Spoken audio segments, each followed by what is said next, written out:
I sensed the murmur before I grasped it. Not here. Go sit in the guest section. Her breath scarcely grazed my ear, but the humiliation struck like a fist. I froze midway into the seat beside her. My wife, my partner of 7 years, didn't glance at me. She just tilted her chin toward the distant tables where remote relatives and obligatory guests sat. Then she turned, beaming, to the man behind me, her ex. You deserve this seat more, she told him with the tenderness she hadn't shown me in months. He smirked like they'd practiced it. He sat beside her. Her family chuckled, the refined, privileged sort, the kind that wounds deeper than insults. Mine stayed silent, eyes downcast.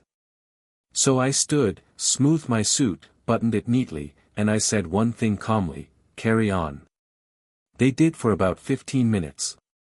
I met her 9 years ago in a coffee shop that reeked of scorched beans and promise. She spilled her drink. I handed her napkins. And she smiled like I'd done something heroic. Back then, she held my hand like it was an anchor. Told me I steadied her. Told me no one had ever chosen her first. Funny, isn't it, how people rewrite their vows? I worked 2 jobs to support her through school. She worked part-time and dreamed full-time. I didn't mind. I believed in her dreams more fiercely than I believed in my own. That was my mistake, the first one.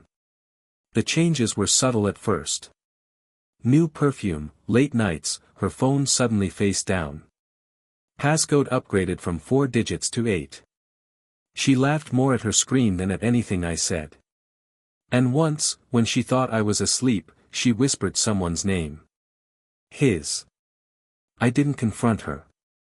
I observed instead. I learned her patterns. The lies she told herself before she told them to me. The tiny shifts in her behavior every time his name appeared on her phone. My heart didn't break. It hardened. The real proof came 3 weeks before the birthday party. A reservation for 2 at a 5-star hotel, made under her email, paid with our joint account, a private dinner, a room. The staff sent the receipt by mistake.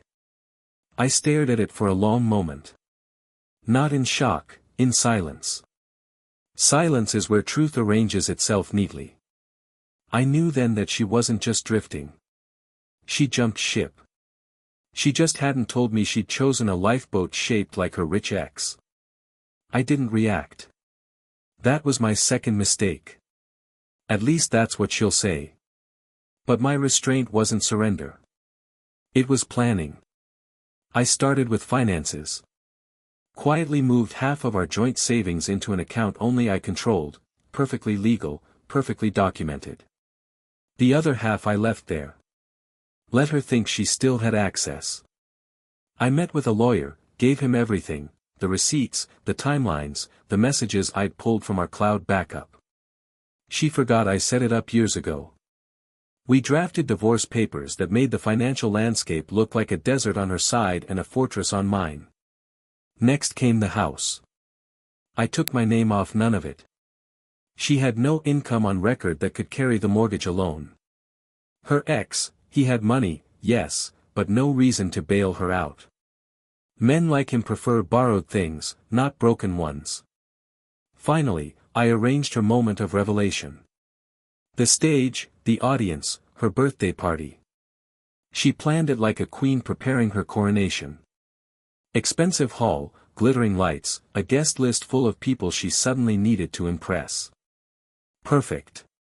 So when she murmured, "Not here," and handed my seat to another man, she didn't know she was handing me the one thing I needed, a public stage. I walked to the center of the room, picked up the mic. My voice was steady, calm, almost gentle. "I won't take much of your time," I began. "Just a small announcement for my wife's special day." She smiled, then a tight, irritated smile, thinking I was embarrassing her with sentimentality. I looked at her, really looked.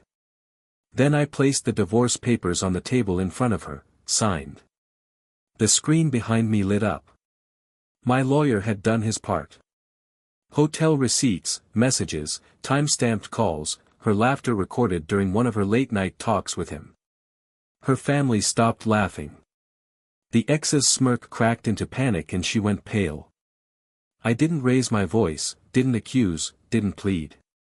I simply said, "This is me sitting where I deserve to sit." Then I walked out. The party ended 5 minutes later.